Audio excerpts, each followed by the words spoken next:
हमारे चैनल में आपका स्वागत है। बोर होते ही अवनी की माँ ने उसे जगाया और बोली, अवनी बेटा, जल्दी उठकर तैयार हो जाओ, आज तुम्हें लड़के वाले देखने आ रहे हैं। यह सुनकर अवनी एकदम चौंक गई और मुंह बनाते हुए बोली, माँ, मैंने आपको पहले ही कहा था कि मुझे यह शादी विवाह सब नहीं करना। मैं किसी से भी शादी करने के लिए तैयार नहीं हूँ, तो फिर क्यों बेकार में मुझे सजा कर बैठाना चाहती हो।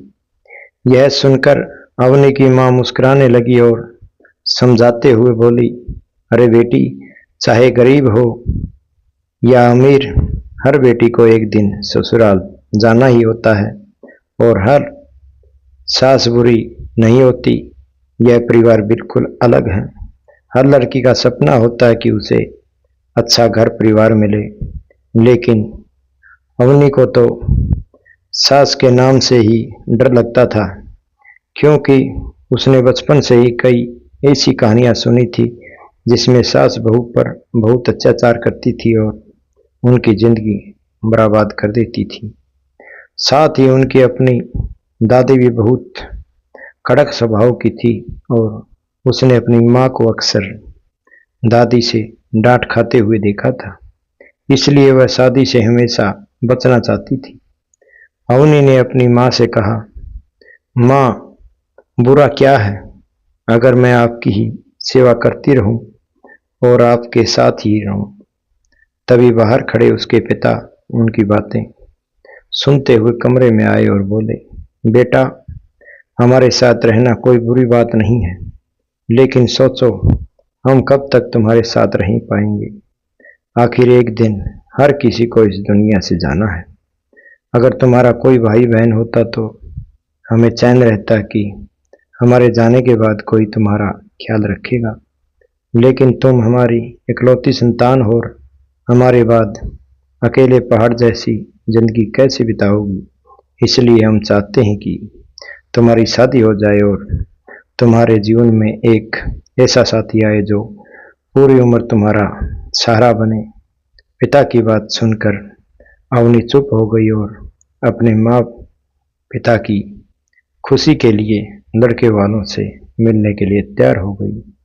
उसके मन में यही डर बैठा हुआ था कि कहीं उसकी भावी सास भी वही सब न करें जो उसने कहानियों और अपनी दादी में देखा था। लेकिन जो किस्मत में लिखा होता है उसे कोई बदल नहीं सकता। जब लड़के वाले आए तो उन्होंने अवनी को देखकर तुरंत ही पसंद कर लिया।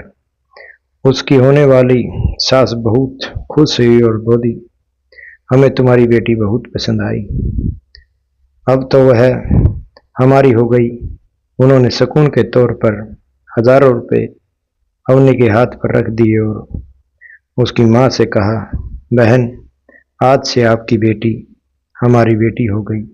यह सुनकर अवनी के माता पिता बहुत खुश हुए, लेकिन अवनी के दिन की धड़कनें तेज थी, क्योंकि रिश्ता बहुत जल्दी पक्का हो गया।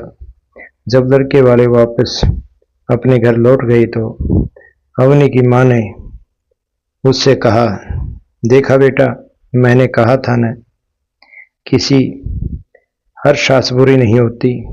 मुझे पूरा यकीन था कि तुम्हारे लिए अच्छा रिश्ता आएगा और आज आ गया। यह कहते हुए अवनी की माँ ने उसके सिर पर हाथ फेरा और बाहर चली गई।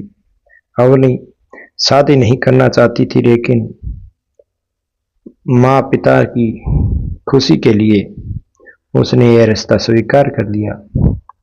कुछ ही दिनों बाद अवनी और गिरनाल का विवाह हो गया।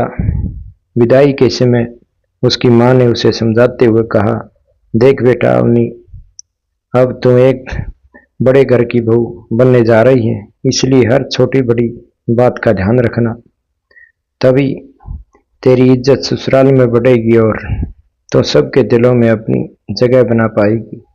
माँ की यह बात सुनकर बिल्कुल सच थी कि चाहे लड़की राजा की बेटी हो या गरीब की, एक न एक दिन उसे शादी करके अपना वैवाहिक जीवन शुरू करना ही पड़ता है।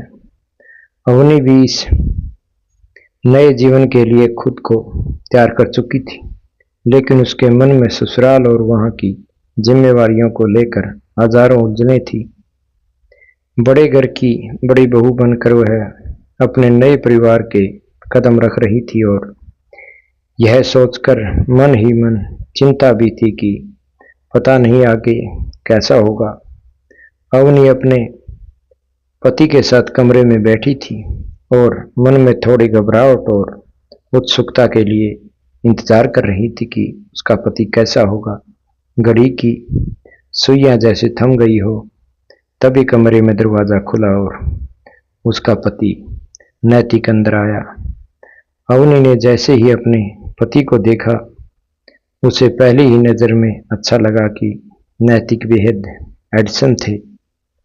ऐसा जीवन साथी पाकर अवनी के मन ही मन भगवान का धन्यवाद किया, लेकिन तभी नैतिक ने ऐसी बात कही जिसकी उम्मीद अवनी ने कभी नहीं थी।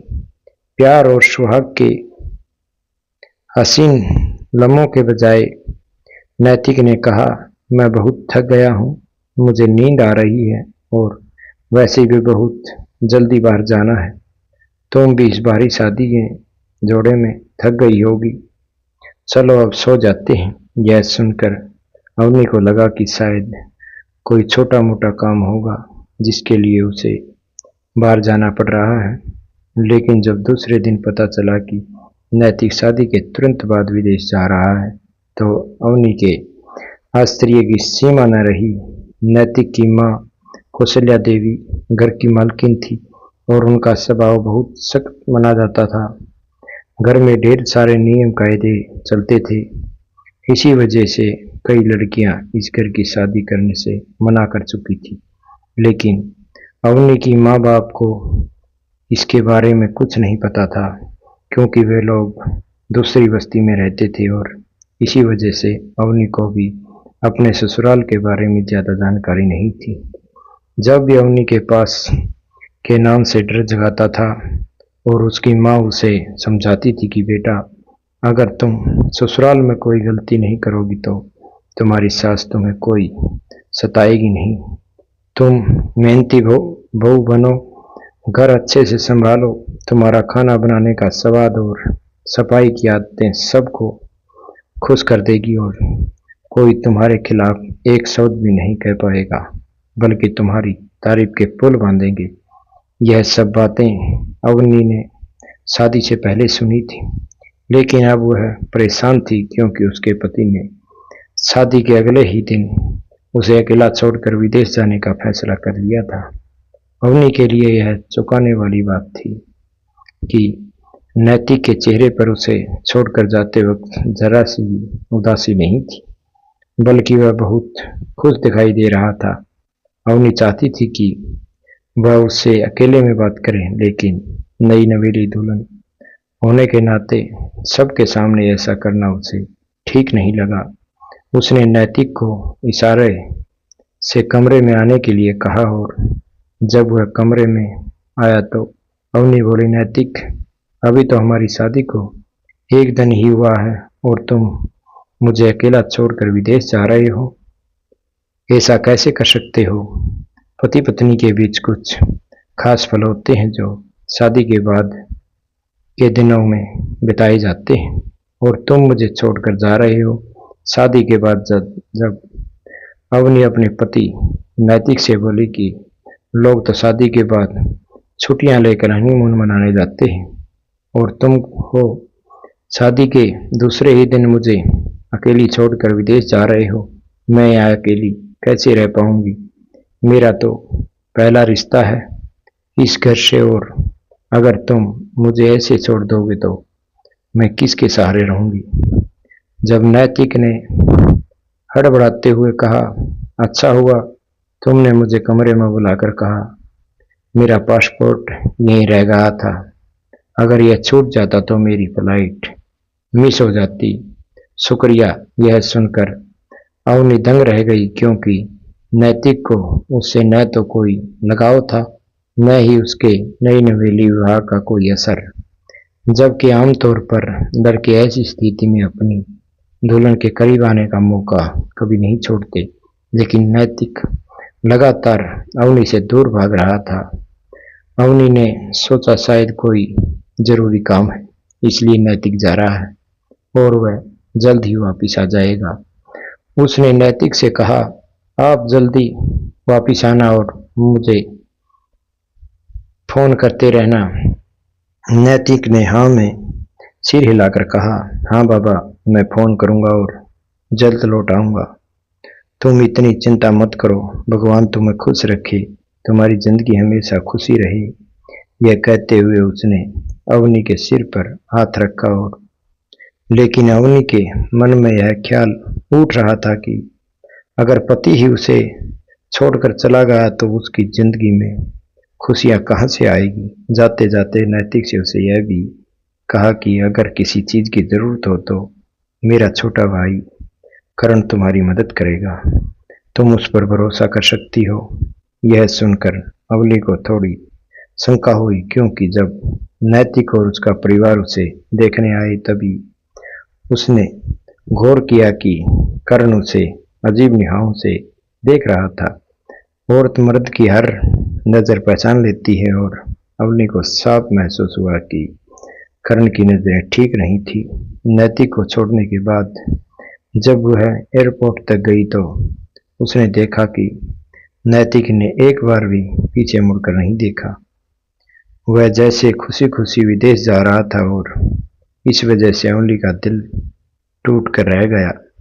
घर लौटने पर उसे हर तरफ नैतिक की गैर हाजिरी महसूस हो रही थी। उसी दिन उसका मुंह दिखाई का रस्म था और बहुत से मेहमान आने वाले थे, इसलिए उसकी सास कौशल्या देवी ने उसे तैयार होने को कहा।